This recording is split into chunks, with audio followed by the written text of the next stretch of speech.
Baruch atah Adonai Eloheinu melech haolam shehakol niyeh b'dvaro. Amen. Okay, good morning, Chaver. Thank you so much for joining. As we continue and jump back into Likutei Moharan, V'siyata d'Shmaya, today's shir is sponsored by Yitzchak Gedaliah ben Ilanit for the schus of Benashe Gabriel ben Chava and Avram Shlomo ben Ilanit, and by Zev Klein nishmas his parents Rivka b'riindel bas Simcha and Ya'akov ben Yeshעיהו, also for shidduchim for Yehudis, Adina bas Elisheva Rochel, Dovid ben Fayga Kayla, Yonatan Shimon ben Hadassah Ronit, Netanel ben Michal Machnaz, Dovid ben Yael, and Noach Avram ben Sarah Rochel, as well as Zev ben Rivka b'riindel, and all of Klal Yisrael, anybody who needs a shidduch. Also dedicated as a schus for Shlema for Chaim Yehoshua ben Chaya Miriam. We should only hear Bisuras Tovis Ve'ezras Hashem. Okay, so with Hashem's help, we jump into Torah Mem Tes. Mem Tes, if you can just look in the Sefer and flip a little bit, a few pages, you can see it's quite a lengthy Torah. Quite a lengthy, decent sized Torah, but much more than it is quantitatively, it is qualitatively. It is a very, very dense Torah for such a long teaching. Rebbe Nachman is going to jump in the middle of Ois Dalid and sort of give us a little bit of a clarification that lasts also quite a bit to help us understand the first three Oisius, but after that he throws us right back into the deep. Rebbe Nachman, sort of backs out. Rebbe Nachman takes over and proceeds two of the most, probably the most terse, dense, cryptic pages that are going to take a lot of time, probably. I said many weeks, I meant many days, many days, not many weeks, but it will take many days to decode. And this is the very famous, very central, very prominent, very deep, very difficult, very beautiful Torah Mem Tes. So I just want to read to you a little bit of the Seder Ishtalshalos of how this Torah came to be revealed. And this is brought in Chaim Moharan Ois Kuf Tes Zayin. And he says the following thing. Rebbe Nachman writes, B'shnas Tav Kuf Samach Gimel, Asan Yisuin Lebita Tzadikes Maras Sarah. In the year Tav Kuf Samach Gimel, Rebbe Nachman made a wedding for his daughter, with whom he was extremely close, his daughter Sarah. And the wedding took place B'kilas Kodesh Medvedivka, in the city of Medvedivka, Im Chasanai Harabani, Marini Yitzchak Isaac Ben Agvir Marenu, Rebbe Lev Dobrovner. And that was the name of the individual that Rebbe Nachman was marrying his daughter Sarah off to. His name was Rebbe Yitzchak Isaac, the son of the great Gevurah, Rebbe Leib of Dobrovner, of Dobrov. And Rebbe Nachman writes, they had traveled to that place. He had already moved at that point to the city of Breslov. The wedding was agreed to be held in the town or the city of Medvedivka. And the chasana was on Rosh Chodesh Nisan, which, as we know, is also Rebbe Nachman's birthday, and some of us will have the privilege of being there together. Be'ezus Hashem Rosh Chodesh Nisan, Abalinu l'Taiva. Shechol az b'yom Chamishi, that had fallen out on a Thursday. V'achupa isa be'erev, and the chuppah, the wedding was in the evening. Arli Yom Vav Erev Shabbos Kodesh, Erev Shabbos, Thursday evening. Achar chuppah dibru mi Mashiach. After the chuppah, Rebbe Nachman spoke about Mashiach, va'amar Rabbeinu Zal, ve'gila beremesh sheroy sheyetze mehem, and Rebbe Nachman hinted to the fact that Mashiach was roi to emerge from the union between this couple, and the Rebbe did say that he wasn't sure that he could bring Mashiach, but he was sure. This he did pile by HaKadosh Baruch Hu, the Mashiach would be miyotzei chalatzav. The Mashiach would be one of his descendants. This Rebbe Nachman proclaimed, and presumably he meant out of this match of Sarah and Reb Yitzchak Isaac. And then on Shabbos, which is Shabbos Sheva Brachos v'Shabbos Kodesh, Amar al Sudash Shlishis Tar Gavoya Ma'oid. It was then that Rebbe Nachman revealed the incredibly lofty Torah Hamaschelas, which begins La Shemesh Sam Oil Behem, that HaKadosh Baruch Hu placed the sun for a tent for them, as we're going to see, which is Torah Mem Tes. Visham Merumiz, and in that Torah is hinted to the concepts of Nisan and Sarah and Yitzchak and Kala and Chasana, right? So it was clearly connected to this, that he had just married off his daughter. And then Rebbe Nachman said that this teaching was not for the Hasidim. He had not revealed it for those who were gathered. Rak b'shvil ha'gezerah shekar punktin hanishma az sherotzim ligzar al Yisrael chas v'shalom. It was only in order to push off the Gevurah that was pending to be placed on the Jewish community called Punktin, which was a certain set of decrees by the government that involved the drafting of the young children to the army, horrible Gevurahs, that Rebbe Nachman said that on account of his avodas, he had pushed the Gevurah off, that it wouldn't happen for 20 years, which was after his lifetime, and 20 years to the day of Rebbe Nachman saying that, that's when the Gevurah was put into effect, and that's why Rebbe Nachman says, Asher ba'avanisino rabim yatsa b'yameinu, right? That Rebbe Nachman had pushed it off, but it had happened in Rebbe Nachman's days. Over there it speaks about the subjugation of the idol worshippers, of the akum, of the pagans, of the heathens, and that is a reference to the Gevurah of the Punktin, Shezabachinas Kala, which is an aspect of Kala, the Achli Kayla, Vishatze Kayla, which comes to consume all, to destroy all, as we'll see, Va'atam Adveikim, etc., as is revealed over there. V'havin Sham, and understand Rebbe Nachman's teaching in Torah Tes Ma'oid. Try to understand it very well, because they're extraordinarily deep and elevated. And after Rebbe Nachman finished teaching that lesson, he danced for a very long time with his daughter Sarah, with his daughter the Kala. And anybody who never saw Rebbe Nachman's dancing, never saw anything good in his life. We've been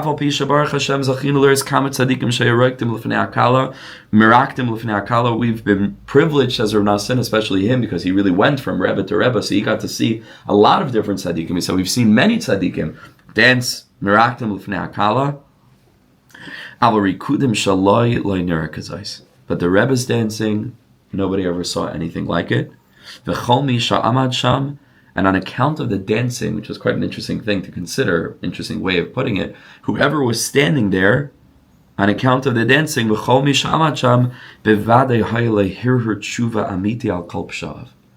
seeing Rabbi Nachman dance, that person most certainly had a hirur tshuva, right? And did tshuva on all of his sins, right? So he wasn't breakdancing, right? Like there was some kind, it's hard to understand like what exactly it was, but like what kind of dancing could move a person to have a hirur tshuva?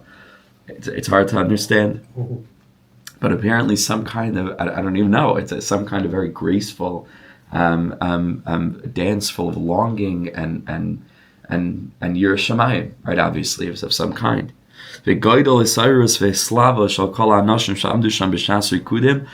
the extent of the awakening and the eslavos and the passionate burning fire of kedusha that the people experienced at the time of the dancing, who were standing there,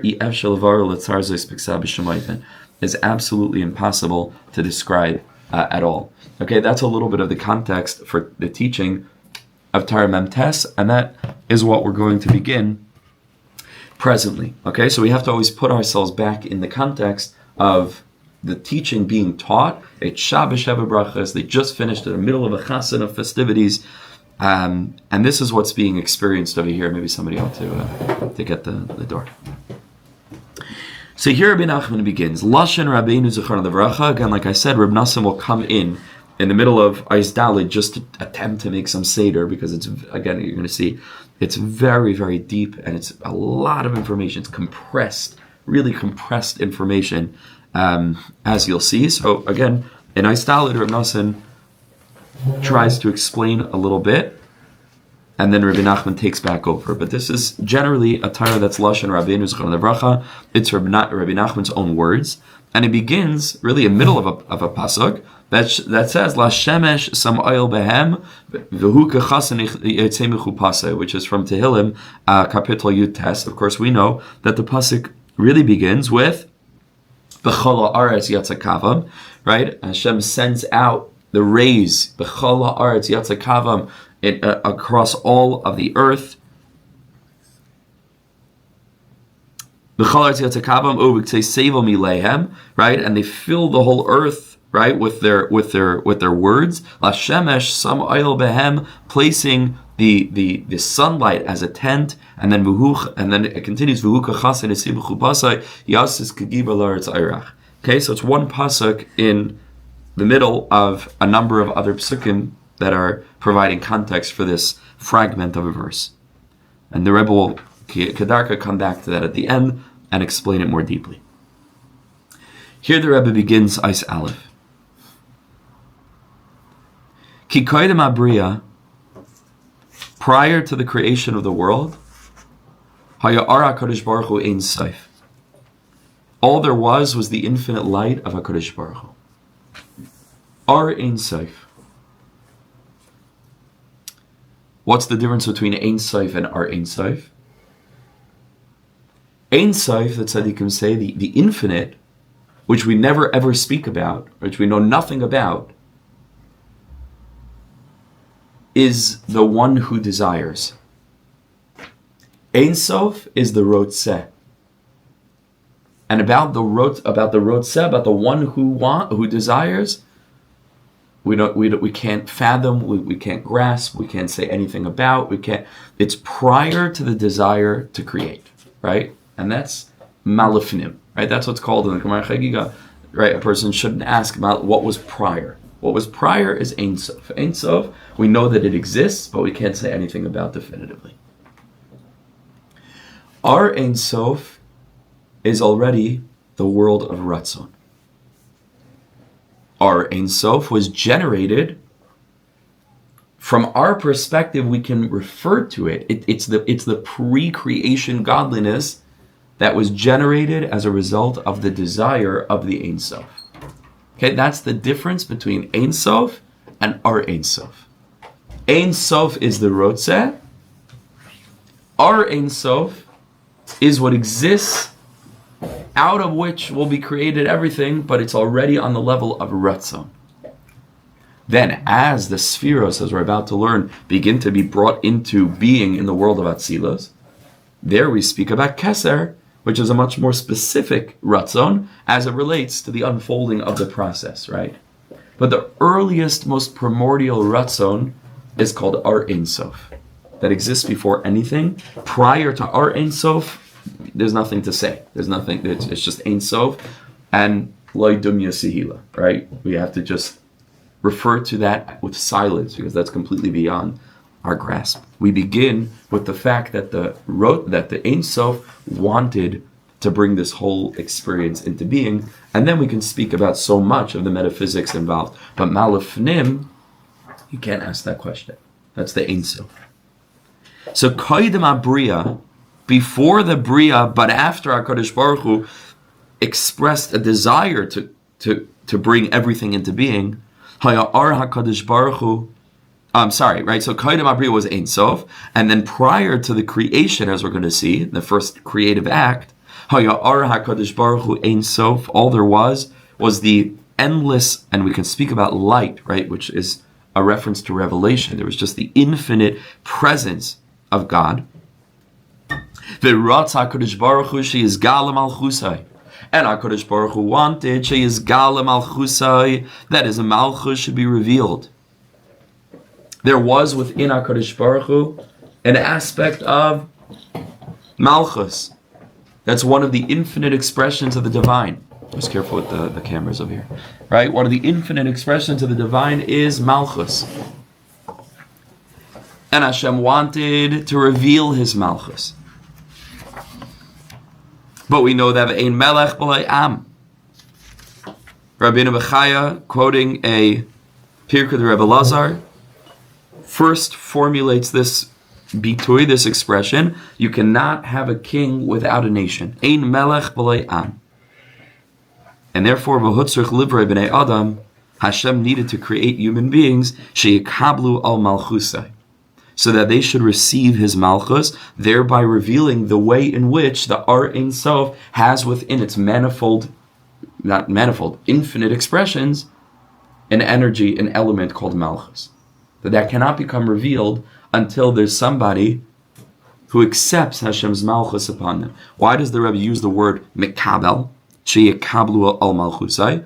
Because like I imagine we've discussed in the past, you cannot have Malchus without the desire of the one who's being reigned over, right? Otherwise, it's Moishel. Otherwise, it's a dictatorship. That's why we say in Marib, Umalchusai taika beratzin kiblu aleim. Right? Malchus is beratzin kiblu aleim. We accept HaKadosh Baruch Hu's Malchus over us beratzin. If it's not beratzin, it's not Malchus. It's Memshala, right? Because at the end of the day, even if a person doesn't want the leadership of the king, he's still the king. He still has power, and it's irrespective whether you like it or not. Right? So, but he's not a king in that sense. And that's not kingship. That's not the dynamics of this special relationship that's called Malchus. That's called something else. But in order for there to be Malchus, it's Malchusai beratzin kiblu aleim, and that's why the Rebbe uses this word, she'ikablu ol Malchusai. And in order to be Mekabel, the human being needs to have the option not to be Mekabel. Otherwise, that's also forced, right? You could have a person who, like Koifanai say, but not in the halachic sense, because that really is reflective, like the Rambam says, of some deeper ratzin. But you can force someone to say, yes, I want you to be my king. That's not real ratzin. It has to be mamish real. In other words, HaKadosh Baruch Hu, using the sphere of Bina, the world of Bria, creates the possibility, as we've been learning in the previous Tyrus, for 7 lower midas to be born. We go back to the all-important Torah Lamed Zayin. With all the lower 7 aspects that are birthed from the place of Bina, Adam, Tzura, Chachma, Or, Chaim, Zikar, Nefesh, a person can choose that lifestyle, or a person can choose Behema, Chaymer, Sichlis, Chayshech, Mava, Shikha, and Guf. All of these contrasting elements, and a person genuinely has Bechira in this world. Hashem creates the human being in his image, which some of the Rishonim learn to mean free.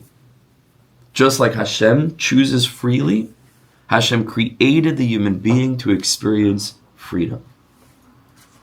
Only when the human being is created with the opportunity to choose what he or she wants, then their bechira in Hashem is a bechira amitis, and then their ratzon is a ratzon amiti, and then you have an inyan of malchusay beratzon kibul aleya.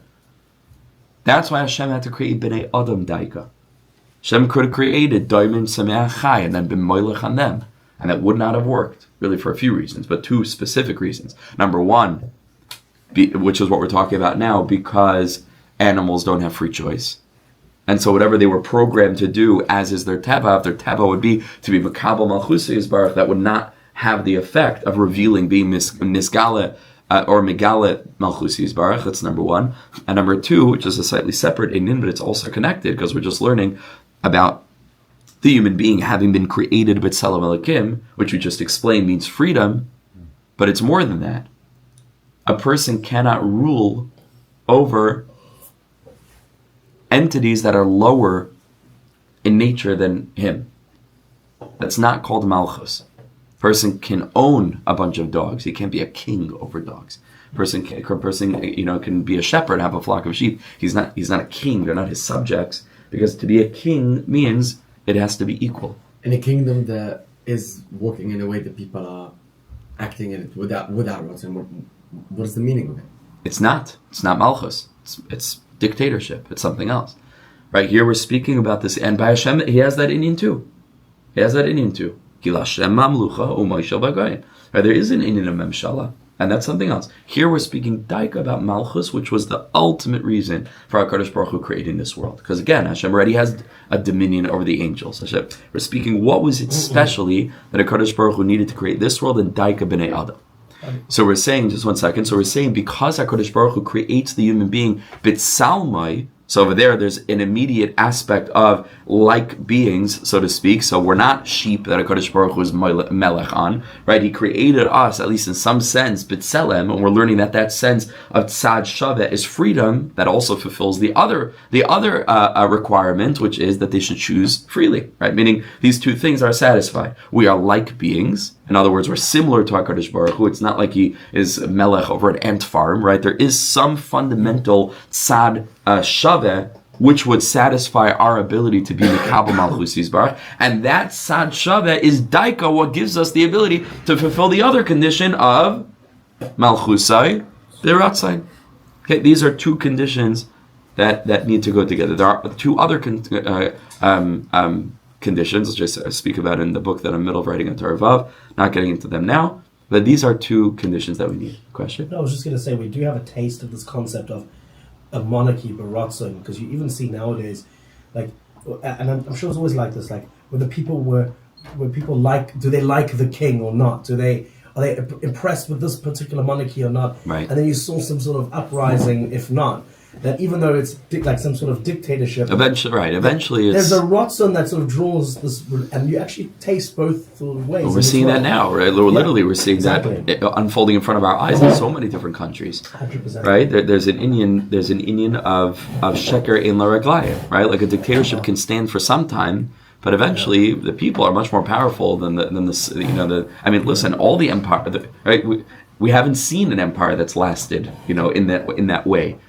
Throughout, maybe North Korea has been having a pretty good run with it, but Rotzen really does drive the world. We see that's it. Mamish. Okay. So the Bechira Chavshet is what enables Malchus Gevurah. Bidiyuk, and also fulfills its own condition, which is like being, so that there's a tzad shaveh b'tzelem. Okay, and that's the same nakuda. Hashem wanted to create b'nei Adam, so that Kedei Sheyizgal Malchusai. Now we'll remember that in Torah Lamed Ches, 10 Torahs ago, the way that we began that Torah, no, not Lamed Ches, but yes, also Lamed Zayin. So the Rebbe started that Torah by saying, Ki Ikra Abriya, he begin the Ishtamoydin lay. That the primary purpose of the Bria was so that HaKadosh Baruch Hu could make himself known.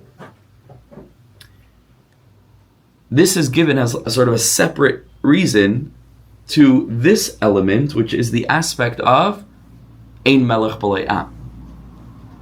So I just want to think about this for a second.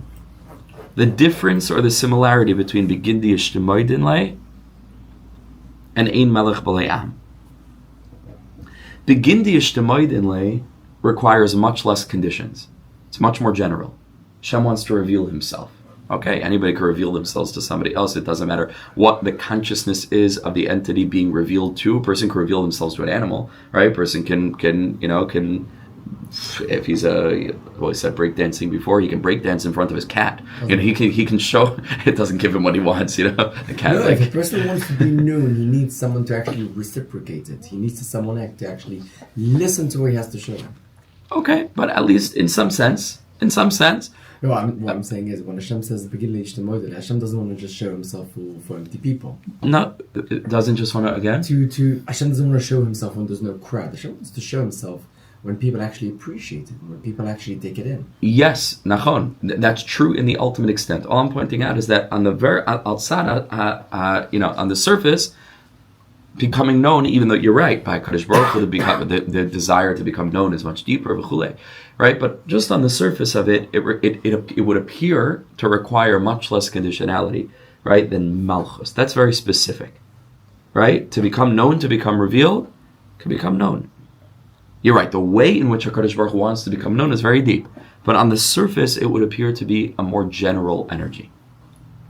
And, like we said, the energy on that level is in the world of Bria Bina. It's higher up, it's less specific. It's more... in other words, it involves us less. It requires less of the Mekabel. It's more associated with the Mashpia, the Megale.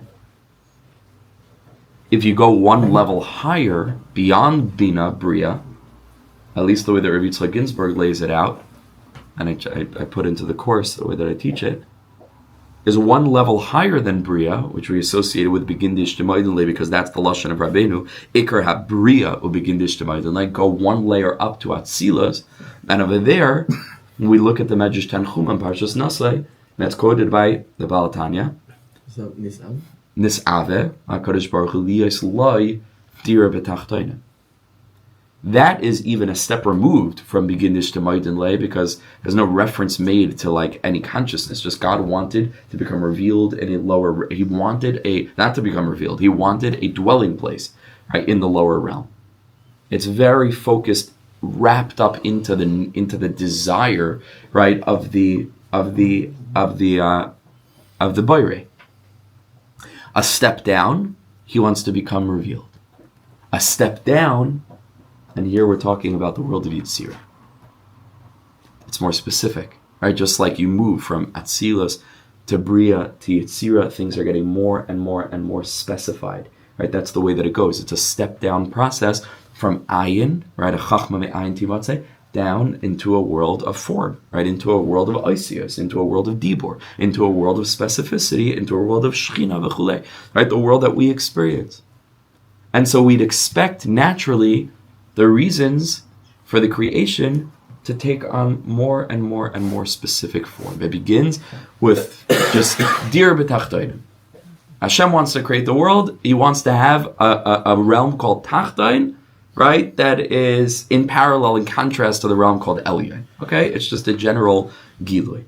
The next one, okay, why do you want to dir b'tachtonim? Begin yishtamoidin, wants to become revealed. The next one down.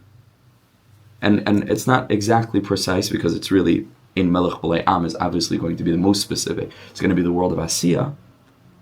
Yetzirah is going to be associated with Teva HaToiv Lehetiv, which is more specific. I get into the Ma'amakim. I understand that Begin Yishtamoidin Lei actually doesn't only involve the need of the Creator, because the need of the Creator is deeper than that. It's not just like some arbitrary need.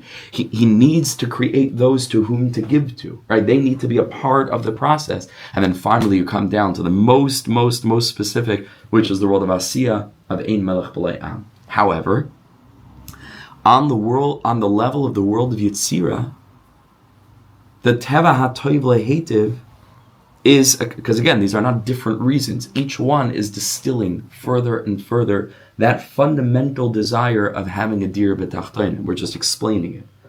Each one comes to reveal another layer of the onion. Once you get down to the world of Yetzirah, that opens the door to consider the nature of the Mekablim, which I didn't have otherwise. First, it was just Hashem wanted to become known. Hashem wanted to have a dwelling place. But now, wait a second, Teva Toiv Lehetiv, okay. Then there needs to be an other Hashem wants to give to, not just to be witnessed. Hashem, there's that is a reciprocity. Teva Toiv Lehetiv. Hashem it's megala from within the ratzon elyon of the Boire for a dira b'tachtonim, and a ratzon to be revealed. It's more than that. It's a ratzon to be revealed in a way of chesed, to be revealed in a way of giving to an other. What kind of other? Then I go down from the world of Yetzirah to the world of Asiya, and I say, in Melech B'lei Am. What kind of other? It has to be very specific. Hashem wants to meet us, kiviyachol, face to face, panim b'panim, on our own terms, kiviyachol. He wants us to show up as a human, right, as a like being, and to choose this willingly, and to have a relationship of the kruvim that are panim b'panim. So you see, as you can sort of dim the R in the higher Olamais, as it moves from Atzilus down to Bria, down to Yetzirah, down to Asiya, as HaKadosh Baruch Hu's R begins to become nister, right, and become more hidden, as the Olamais unfold, the human being comes into sharper relief, right? The human being comes into focus. You understand? So as I move away from Nisavet for Dira B'tachtonim, totally general, doesn't speak about humans at all. Then I move into Begin Yishtamoidin. To whom, right? In what way? So as I'm moving down, so then all of a sudden, wait, Teva Toiv Lehetiv. Okay, Hashem wants to be giving kindness to. To whom? Then I move into the final olam of Ein Melech B'lei Am. Question? Teva Toiv Lehetiv is in conditions on how the recipient understands the mative. I basically I don't really understand how Teva is less than revealing. Because Teva Toiv Lehetiv all of a sudden brings into the fact that there needs to be not only a mashpia with a passive other entity, there needs to be a makabel. Wow. Right? There needs to be a bona fide entity on the other hand that's being makabel. What kind of entity? It doesn't say yet.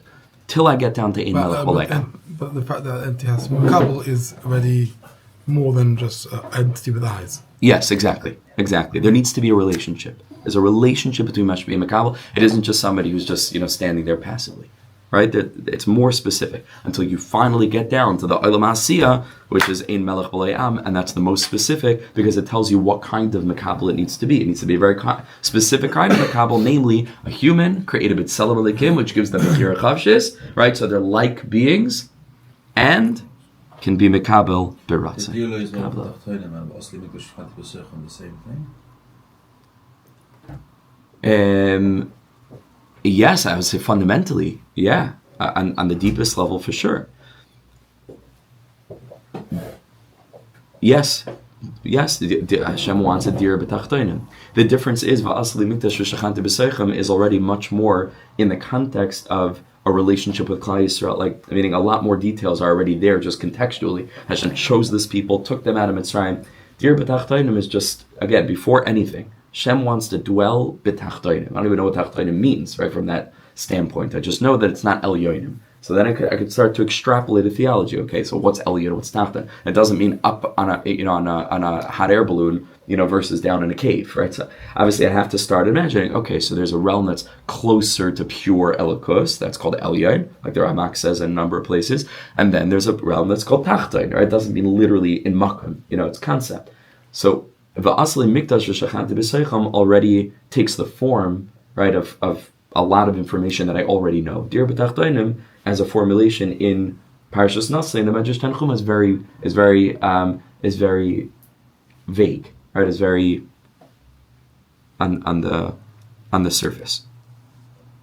Okay, so here we learn in this Torah that we're moving down from Bria, and we're moving into a reason that was rooted Koydem HaBria, but is Niskala itself on the lower levels, on the level of a Yitzira and on the level of Asiya, which is going to become important as you'll see in a moment. V'iskalus malchusa, but in order to reveal his malchus, as the Rebbe, ef shalahasig ela al yedei midos. It's only possible to perceive HaKadosh Baruch Hu's malchus through hamidos, through HaKadosh Baruch Hu's traits.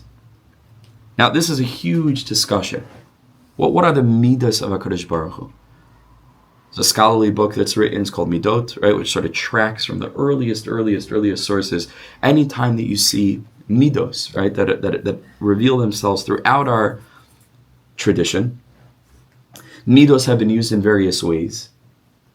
The very concept is a bit jarring because midos are plural and Hashem is echad yachid b'yuchad. So already you have to figure out, what does it mean for Hashem to have midos? And we find already in the Gemara and Brachas, Yishmael b'ni barcheni, right?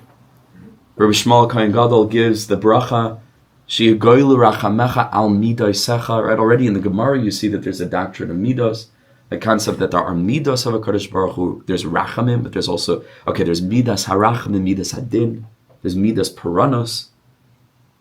We find that HaKadosh Baruch Hu has midas because mahu afata, right? Just like Hashem acts with midos, so too you should act with midos. But what are midos in the context of Likutei Moharan? What did we learn? What did midah mean? What are midos? Huh? What do we say? The Zayin Midas, no? The Zayin Midas, but we learned what are Midas specifically. They're measurements. Al Pi Pshat. We learned that Midas are measurements. We learned about Midas in Torah Lamed Gimel. We learned about Midas in Torah Daled. We learned about Midas in a number of places where Midas are what enable the infinite to generate a realm of finitude. Because Midas means that we can take the whole and we can divide the whole into parts which don't do away with the ultimate achdus, because when you take all the midas together, that's the whole, right? So it's not a stira between whole, right, the holistic and the particular. On the contrary, it is what enables us to grasp the whole. It's daika through the parts. In Kabbalistic terminology, these are called the Sefiros, where the 10 Sefiros in their totality are the are the revelation of Hashem's unity. I say revelation because certainly HaKadosh Baruch Hu is infinitely more than the spheres. Hashem is Ein Sof, but we can't say anything about the Ein Sof. All we know, which is His Ratzon to allow us to know, is the system of the spheres, from Keser down to Malchus, barring which, meaning outside of which, there's nothing, right? That is the totality of the Borei Yisbarach, as revealed through creation. On the level of Ohr Ein Sof, Ratzon, and then we're going to learn how HaKadosh Baruch Hu created this whole world through the Midas. But what the Midas are, and what they enable us to grasp, is the total hanhaga of the totality of the Borei, who was roitze, who wanted Adira b'tachtainim to manifest itself, so to speak, beyond gender, beyond anything, Keser Elyon, in this world that you and I are currently inhabiting. And within that system of the 10 spheres is encoded everything possible. And the doctrine of the Vilna Gaon, all of history, all of time, the spheres is time, right? That's how the Gra understood the spheres most specifically. The different eras, the different millennia are reflections of the spheres as they unfold in time. Many others, the realm of space. And everything that fills it, right? Literally the code of all of existence, everything is the spheres. Everything that a person goes through in their life, they're encountering different energies. And in the totality of experience, in all of our particular lives as they manifest in this lifetime, but all of our Gilgulim that came before and all the Gilgulim that will come after, in time and space and the fullness of our own experience as a collective nation, and beyond that as humanity as a whole, and beyond that as part of this creation in its totality, of which each of us are parts, that's the fullness of the revelation of the Ohr Ein Sof. But in order to encounter that, in other words, in order for us to be able to experience ourselves as selves that are necessary in order to be able to be Mekabel Malchusa Yisbarach, because if I didn't have that, then I could be something else. I could be owned by God. I could be a slave of God. But I couldn't be a subject of Hashem. I have to be able to handle the Gilui of Elokusi Yisbarach. In order to handle the Gilui of Elokusi Yisbarach, which means in order to be able to live in a world of Bechira, which is, like we said, is necessary for Malchusi Yisbarach, listen to this carefully, I have to live in a world that isn't overwhelmed by the revelation of unity. Because if I lived in a world that was overwhelmed by the revelation of unity, I would lose my Bechira. Memela, I wouldn't be a Beicher, right? And Memela, I wouldn't be able to be a like being capable of being Mekabel Ritzayni Yisbarach. So again, we're trying to lay out the conditions necessary for this desire of HaKadosh Baruch Hu to be revealed. We said Hashem needs like beings, right? Who in their likeness, Tzelem Elokim, have Bechira Chavshis, are therefore able to be Mekabel Malchus Yisbarach B'Ratzain. Now we're adding another element, but in order for that to work, because we said they have to have Bechira, Hashem has to hide himself. Paradoxical. Hashem has to hide himself. The whole purpose of the Bria is that Hashem should reveal himself. Yes. But Hashem revealing himself any old way is rooted in the much higher Olamos. That's before the idea gets formulated. That's an Atzilus. Dira v'tachtainim. Once you get down to Asiya, Tevatayv lehetiv yitzira, ein melech b'lei am, it's a very specific kind of revelation. For this kind of revelation, it is impossible to reveal without, at the very same time, concealing. It is in this context that, like we find this expression all throughout the Ari HaKadosh, and the Ramak already makes reference to it, and Rav Nosson wrote this expression in the Hakdama to Likutei Moharan describing the Sefer itself, Hakisoy hu hagiloi. In this sense, the concealment is itself the revelation. Now again, this is incredibly paradoxical. How could it be that the thing that conceals is itself what reveals? And the answer is, because if the thing that conceals sets the stage for the possibility of choosing revelation, then these two things can coexist. To put it in other words, if the concealment that's being referred to is the concealment of achdus, right, the concealment of the reality of Einay D'Milvadai, and the way that reality is concealed is by revealing specific parts, so to speak, of that achdus in a form of particularization, right, and fragmentation. So then it's not, yes, I can say it's a kisui because now I can't see the achdus anymore. But it's not mamish a kisui because the achdus is still there. It's just given in parts. It's like a person saying that a picture that was on a square piece of cardboard, having been, I imagine, in a factory, stamped, right, with a mold of a puzzle on it, right, which is, I imagine how they do puzzles, right? They take like a big mold, right, which is very sharp, and they press it down, right, with some kind of machine, and then he takes all the pieces and puts it in the box, and somehow that's a concealment of the picture. Is it a concealment of the picture? Sure, I can't just look and see the picture anymore. Are all of the ingredients necessary in the box to recreate the picture? Absolutely. And now figure out a tzir of how for some reason or another, a person wouldn't have been able to see the whole picture, but by putting together the puzzle, and they can see the picture. It's the same idea. It's not a concealment amiti. It's a concealment of achdus in order to create the conditions necessary for the human being to live as an independent entity, necessary for them to have the bechira, to then go ahead and to choose Malchus Yisbarach, which is the only way that a Kadosh Baruch Hu's Malchus could have been revealed. This clear so far? Says the Rebbe, go back inside. V'hisgalus Malchusai. No, it's not clear? It's not clear? What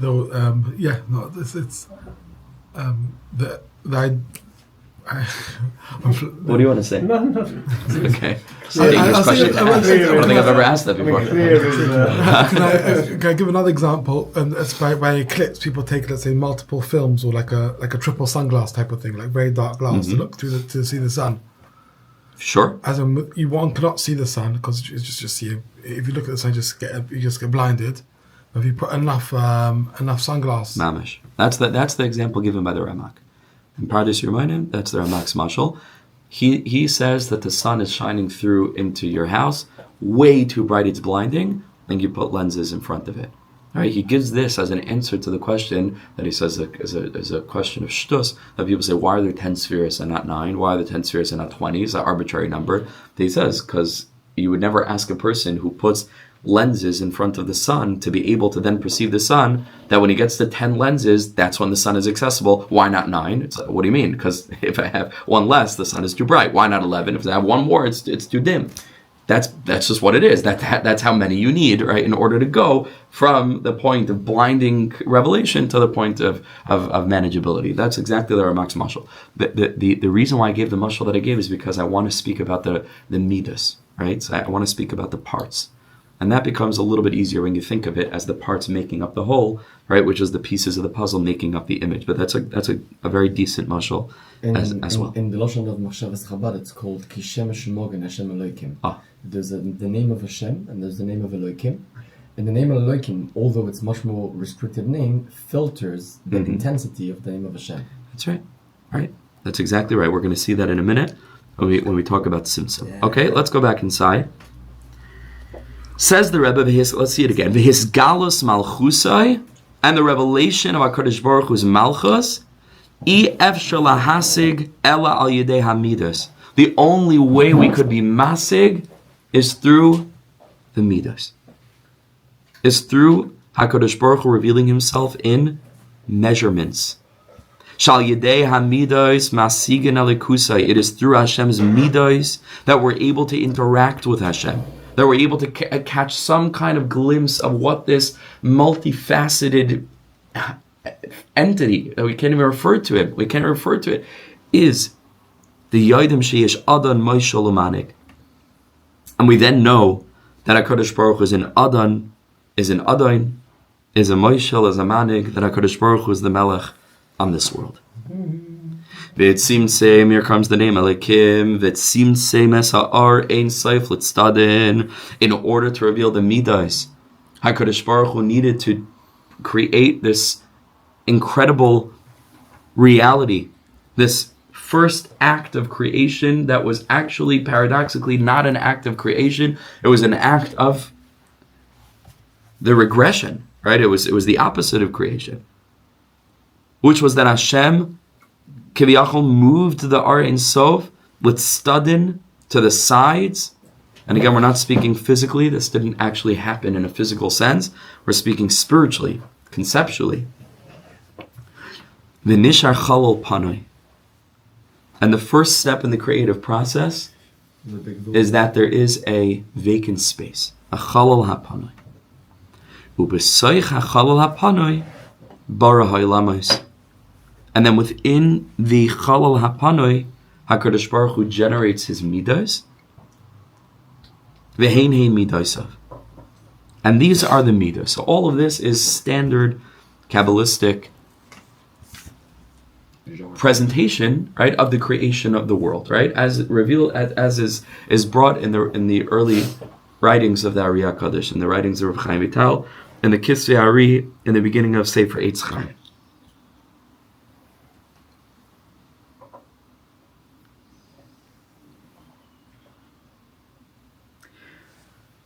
Why did there need to be a Chalal HaPanoi?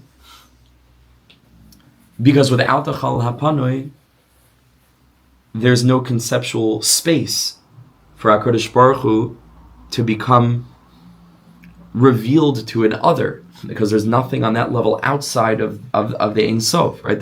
There needs to first be, it's almost like creation of a canvas, right? The first needs to be just clear the shetach.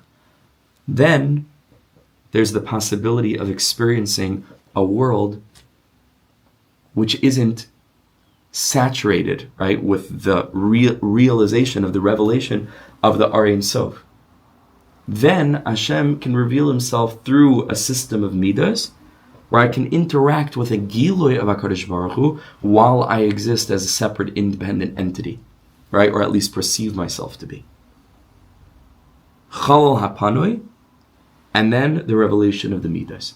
What are the core midas? 3, right? The core midas are always 3. What are they?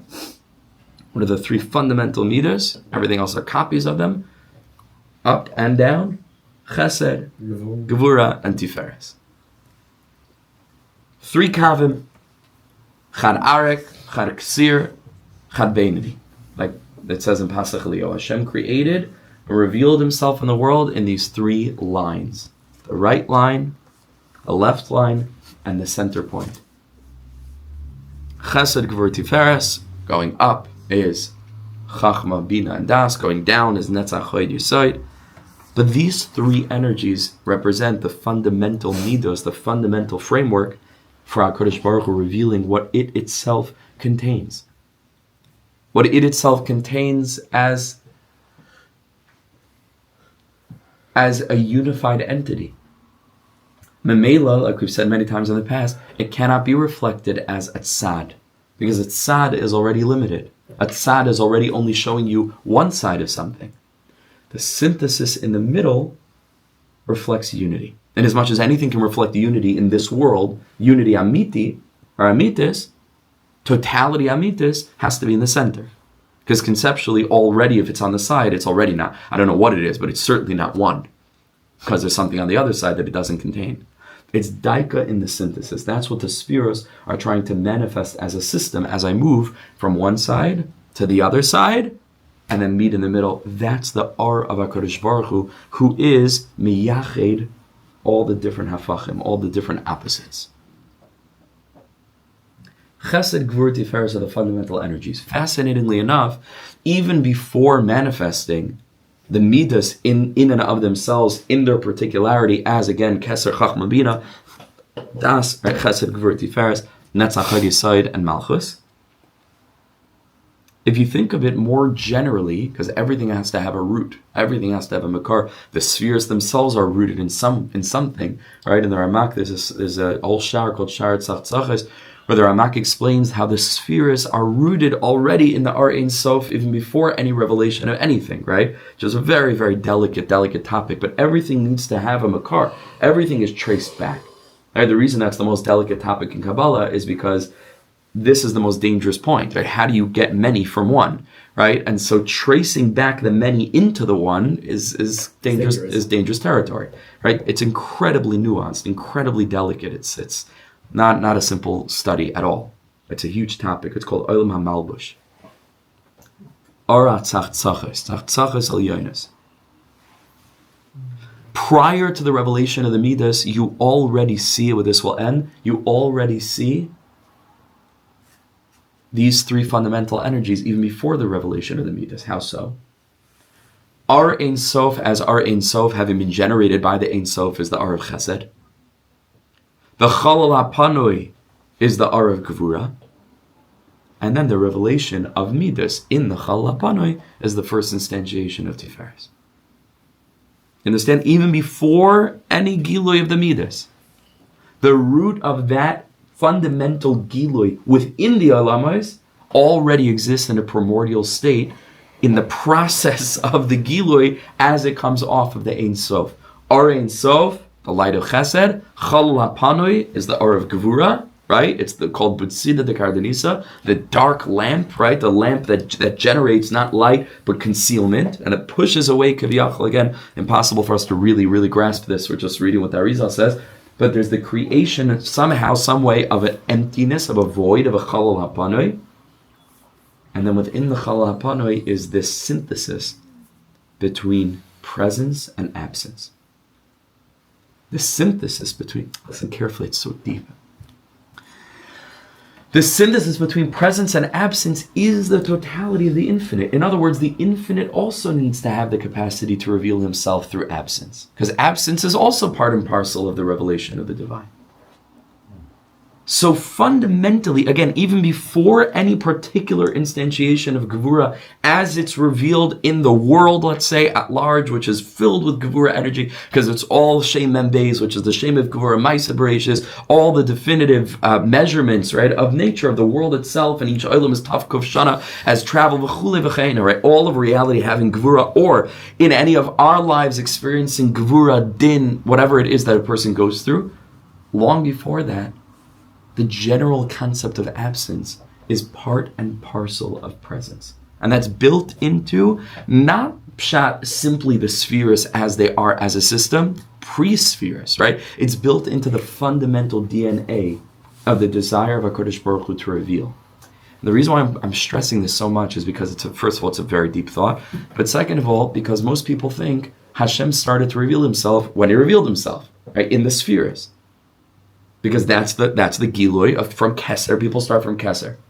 The fact is that even the laying of the groundwork for the Sefiros was themselves part and parcel as the fundamental ingredients necessary to produce the Sefiros. The Sefiros didn't just come from nowhere. HaKadosh Baruch Hu had Ohr Ein Sof, created the Challal HaPanoi, and then generated the Sefiros. The Sefiros, yes, the Sefiros are themselves, but it's more than that. It's more than intention. It's ingredients. It's layers of the foundation in order to be able to manifest a system which reveals itself in three kavim. The process of preparing the groundwork for the three kavim itself is reflective of three kavim. Ohr Ein Sof, that's the chad arik, right? That's the energy of endless extension and expansivity. Challal HaPanoi, Shem Elikim, right, is Gevurah. And then the Sefiros, because they themselves are coming after these two elements, are themselves, with their Chesed and Gevurah, represent a Gilui of Tiferes. This is the Midas through which we are able to encounter HaKadosh Baruch Hu. Everything we learned this morning is standard Kabbalistic creation narrative. This is like basics in Arizal. Tomorrow, I know we did very little, but I'm telling you, it's incredibly deep Torah. Tomorrow, Rebbe Nachman will take over, and he'll do something that's totally without precedent, which is that the Rebbe is going to take this ontology, right, this revelation of the way that Hashem created the world, and he's going to see it wrapped up into our own experience, and it's all inside. We have a Challal HaPanoi, we have midas, we have Ohr Ein Sof inside of us, and we're going to get into that Be'ezus Hashem tomorrow. There's just sort of a hakdama for Torah Memta. Okay, Yasher Koach Yidden, thank you so much for joining. Ashreinu. Ani haben ואתה האב שלי שכל כך אוהב אותי האב שלי מלך חי וקיים על כל נשימה שאני